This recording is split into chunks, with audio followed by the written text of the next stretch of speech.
না রুকসানা, তুমি আমাকে আজ রাতেই এই কিচ্ছার বাকি অংশ শোনাবে, তাই আমি তোমার আরো এক রাত হায়াত বাড়িয়ে দিলাম। শুক্রিয়া সুলতান। আজ হয়তো আমার অভাগী মেয়েটার শেষ দিন।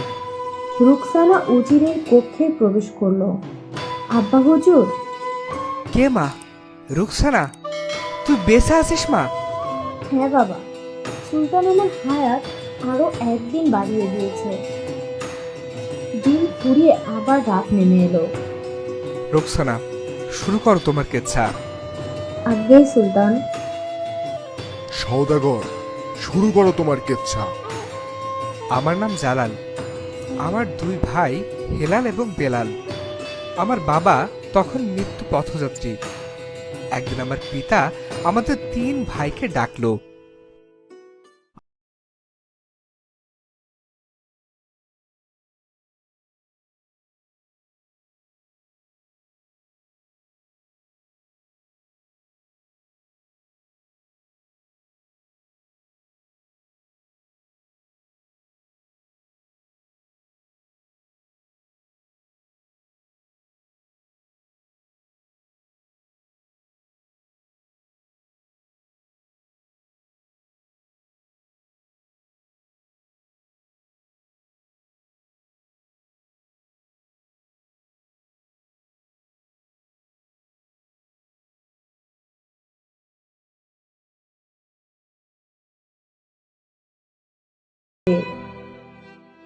ভাই হেলাল, আমরা এই অর্থ দিয়ে বাণিজ্য করে অনেক টাকা উপার্জন করব। হ্যাঁ ভাই, ঠিক বলেছিস, কিন্তু ভাই আমরা এই নেকা জালালকে একদমই সাথে নেব না। হ্যাঁ ভাই, ওই জালাল এইখানে থেকে পচে মরুক। হেলাল আর বেলাল বাণিজ্যে যাওয়ার জন্য তৈরি হচ্ছিল। জালাল হেলাল আর বেলালের কাছে এলো। ভাইজান, আপনারা দেশ ছেড়ে বিদেশ যাবেন না। আমরা তিন ভাই এইখানে বাণিজ্য করব, আর তিন ভাই একই সাথে থাকব। তুই থাক এখানে পড়ে, আমরা বিদেশে গিয়ে অনেক ধনী হব। জালালের কথা না শুনে হেলাল এবং বেলাল বিদেশে রওনা দিল। এইদিকে জালাল বাবার দেওয়া অর্থ দিয়ে কিছু খেজুর ক্রয় করে এবং খেজুরের ব্যবসা শুরু করলো। ওদিকে হেলাল বেলাল সেরকম কোনো ব্যবসা না পেয়ে একটা অট্টালিকার পাশে বসেছিল। হঠাৎ সে অট্টালিকার ভেতর থেকে গান বাজনার আওয়াজ শুনতে পেল। ভাই বেলাল, শুনতে পাচ্ছ? হ্যাঁ ভাই, চলো আমরা ভিতরে গিয়ে দেখি। হেলাল আর বেলাল অট্টালিকার ভিতরে গেল। গিয়ে দেখে সেখানে কিছু পুরুষ মদ্যপান করছে। আমাদের কাছে তো অনেক টাকা আছে, আমরাও চাইলে এই ভোগ বিলাস উপভোগ করতেই পারি। হ্যাঁ বেলাল, চলো চলো। হেলাল ও বেলাল সেই ভোগবিলাসে মগ্ন হয়ে গেল। ওইদিকে জালাল খুব সুন্দরভাবে ব্যবসা করতে লাগলো এবং সে অনেক উন্নতি করতে লাগলো। একদিন জালাল দোকান বন্ধ করে নিজের বাড়ির দিকে রওনা দিল এবং সে দেখলো রাস্তায় একটি বাজ পাখি আর একটি সাপ যুদ্ধ করছে। বাজ পাখি সাপটাকে প্রায় মেরে ফেলেছিল। ঠিক তখনই জালাল সেই পাখিটাকে তাড়িয়ে সাপটাকে রক্ষা করে। সাপটি জালালের উপকার স্বীকার করে তাকে একটি আংটি উপহার দেয়। জালাল খুশি হয়ে যায়, আংটি নিয়ে বাড়ির দিকে রওনা দেয়। ধীরে ধীরে জালালের ব্যবসার অনেক উন্নতি হতে থাকে। বেশ কিছুদিন পর হেলাল বেলাল নিঃস্ব হয়ে জালালের কাছে ফিরে আসে।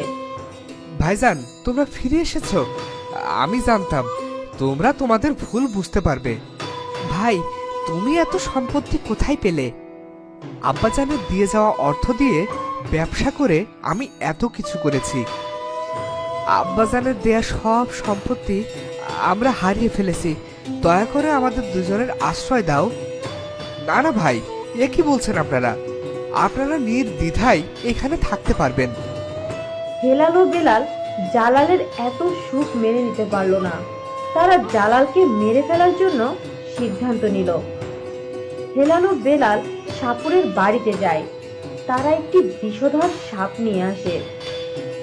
ভাই হেলাল, আজ রাতে জালালকে শেষ করে আমাদের এই সম্পত্তির মালিক হতে হবে। জালাল রাতের বেলায় ঘুমিয়েছিল। সাপটি জালালকে যেই ছোবল দিতে যাবে, ঠিক তখনই সাপটি জালালের হাতে সেই আংটিটা দেখতে পেল।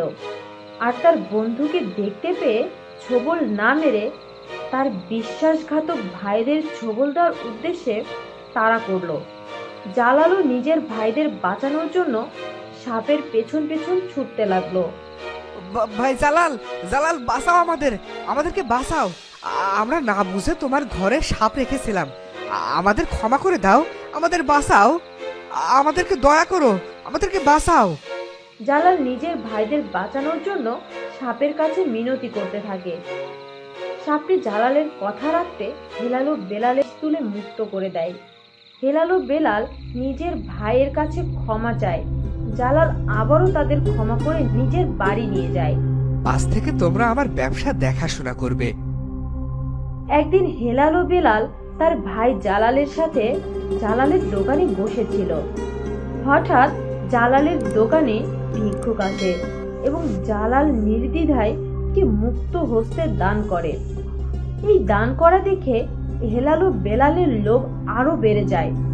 আর এই দানকে হাতিয়ার করে তারা আবার জালালকে মারার ষড়যন্ত্র করে ফেলে। জালাল, আমাদের অনেক দিনের স্বাদ। আমরা গরিব দুঃখীদের খাওয়াবো এবং কিছু দান করব। এ তো উত্তম প্রস্তাব ভাইজান। আপনারা কবে যেতে চান? আমরা কালই যেতে চাই।